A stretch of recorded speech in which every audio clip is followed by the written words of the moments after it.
I just want to start off by saying that if you want an answer at the end of this whole thing, then prepare to be disappointed. There just isn't one.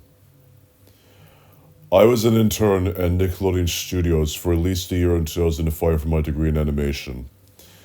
It wasn't paid, of course. Most internships wouldn't be to begin with, but it did have some perks beyond education. To adults, it might not seem like a big one, but most kids at the time would shit themselves over it. Now, since I had worked directly with the editors and the animators, I often got to view the new episodes days before they even aired on television. I'll get right to the point without giving too many unnecessary details.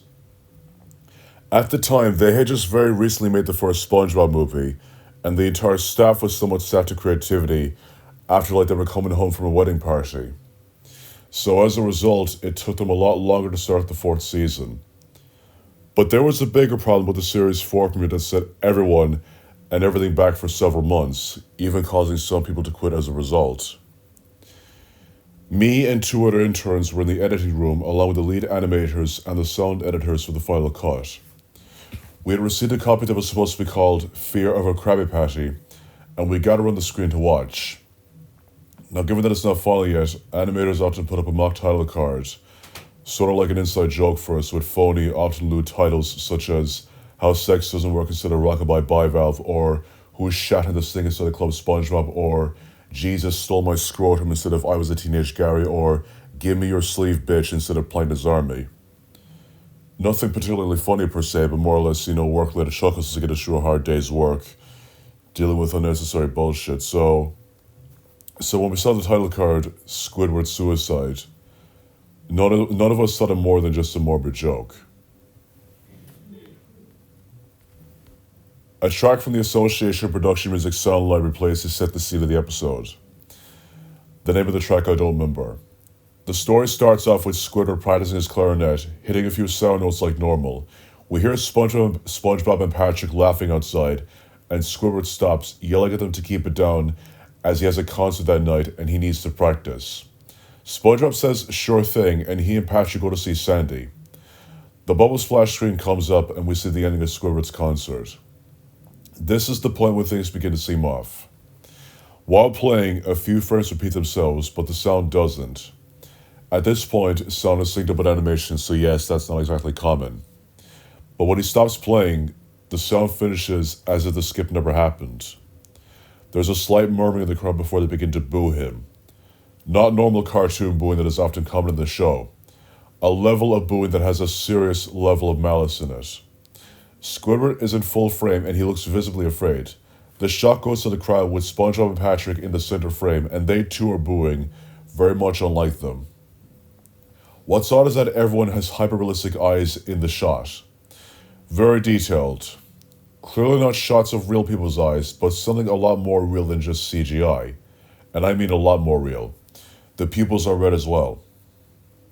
Some of us looked at each other at this point, obviously confused, but since we weren't the writers, we didn't question the appeal to children yet. The shot then cuts to Squidward sitting on the edge of his bed looking very forlorn. The view out of his porthole window is of a night sky, so it's not very long after the concert. At this point, there's no sound. Not even the feedback from the speakers in the room. It's like the speakers are just turned off, although their status just shows them working perfectly fine. He sits there blinking in the silence for at least 30 seconds, and he starts to sob softly. He puts his tentacles over his eyes and he cries quietly for a full minute more, all while a sound in the background very slowly growing from nothing to barely audible. It sounds like a slight breeze through a forest. The screen then begins to zoom in on his face slowly. And by slow I mean it's only noticeable if you look at shots 10 seconds apart side by side. The sobbing gets louder, more full of hurt and anger, and the screen then twitches a bit, as if it twists in and on itself. For a split second and then back to normal. The wind through the trees sound gets slowly louder and more severe, as if a storm is brewing somewhere. This sound and Squidward's sobbing sound real, as if the sound isn't even coming from the speakers, but as if the speakers are just holes that the sound is coming through from the other side of the walls. As good as sound as the studio likes to have, they don't purchase the equipment to be that good to produce sound of that quality. Below the sound of the wind and the sobbing, very faint, something sounds like baritone laughing. It comes at odd intervals and never lasts more than just a second, so you probably have a hard time pinning it. Excuse me if I'm getting really specific about this. We watched this show twice, so, I've had time to think about things. After at least 30 seconds of this, the screen then blurs and then twitches violently, and something flashes over the screen as if a single frame is replaced. The lead animation editor paused and rewound frame by frame, and what we saw was fucking horrible. It was a still photo of a dead child. He couldn't have been more than 6 years old. The face was mangled and bloodied, one eye dangling over his upturned face popped. He was naked down to his underwear, and his stomach was crudely cut open, and the entrails were laying beside him. He was laying on a pavement that was probably next to a road. There was also a shadow of the photographer in the photo. There was no crime tape, no evidence tags or markers, and the angle was completely off for a shot designed to be evidence. We eventually came to the conclusion that the photographer was the one responsible for the child's death. We, of course, were disgusted and mortified, but we decided to keep going to see if there was anything else to be seen. The screen then flips back to Squidward, still sobbing, louder than before, and half body in frame. There's what appears to be ink running down his face from his eyes. The ink is done in a hyper-realistic style, meaning that if you try to touch it, you probably just get ink on your fingers. The wind sounds like as if there's a gale blowing through the forest. There's also snapping sounds of branches to be heard. The deep baritone laughing lasts at long intervals, coming in more frequently this time. After about 20 seconds, the screen then again twists and shows a single frame photo. The editor at this point was reluctant to go back. All of us were. But he knew that he had to. This time the photo was that of what appeared to be a little girl, no older than the first child. She was laying on her stomach, her Barrett's in a pool of blood next to her. Her left eye too was popped out, naked except for her underpants. Her entrails were piled on top of her of another crude cut along her back. Again, the body was on the street, and the photographer's shadow was still visible, very similar to the first photo. I had to choke back vomit, and one intern, the only female in the room, had ran out at that point. We kept going. After about 5 seconds after the second photo played, Squidward goes silent, as all does sound, like it was when the scene first started. He puts his tentacles down, and his eyes are now done in hyperrealism like the others at the beginning of the episode. They're all bleeding ink, pulsating bloodshot, and he stares at the screen as if he's watching the viewer. And after about 10 seconds, he starts sobbing, this time not covering his eyes. The sound is piercing and loud as fuck. And the most fear-inducing of all this is that the sobbing is mixed with screams. Tears and ink are just dripping on his face at a heavy rate, and the wind sound comes back, and so does the deep voice laughing. This time the still photo lasts for at least a good 5 frames. The animator was able to stop it on the 4th, and he backed up.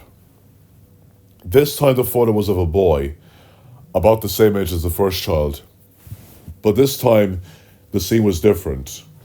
The entrails were just being pulled out from a stomach wound by a large hand, the right eye popped and dangling, blood trickling down it. The animator proceeded, and it was fucking hard to believe. But then the next one was different, and we couldn't tell what. He went into the next, same thing.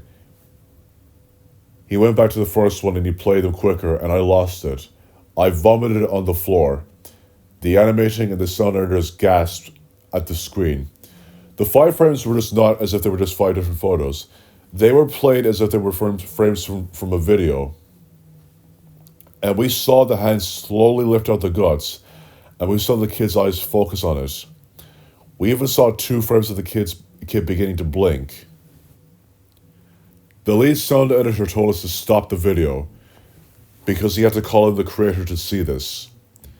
Mr. Hillenberg arrived within about 15 minutes, and he was confused as to why he was even called down there to begin with, so the editor just continued the episode.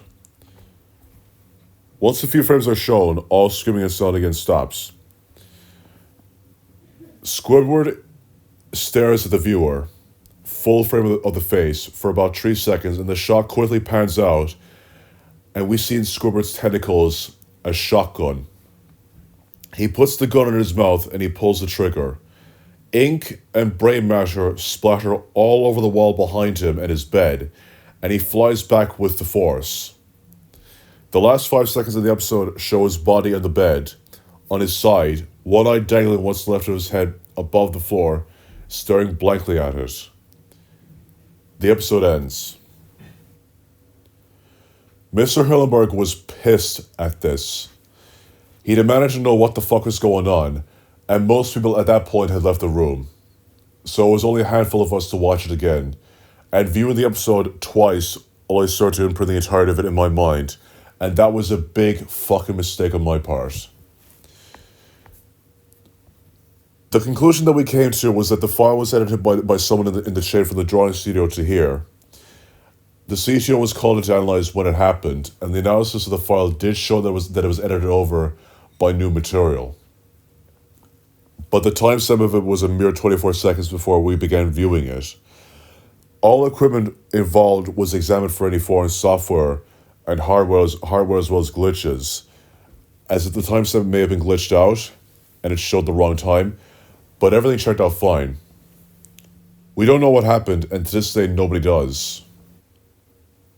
There was also an investigation due to the nature of the photos, but nothing came of it. No child scene was identified, and no clues were gathered from the data involved, nor physical clues in the photos. Until that very day, I never believed in unexplainable phenomenon before, but now that I have something happen to me with such an idea, and I can't prove anything about it beyond anecdotal evidence, I think twice about things.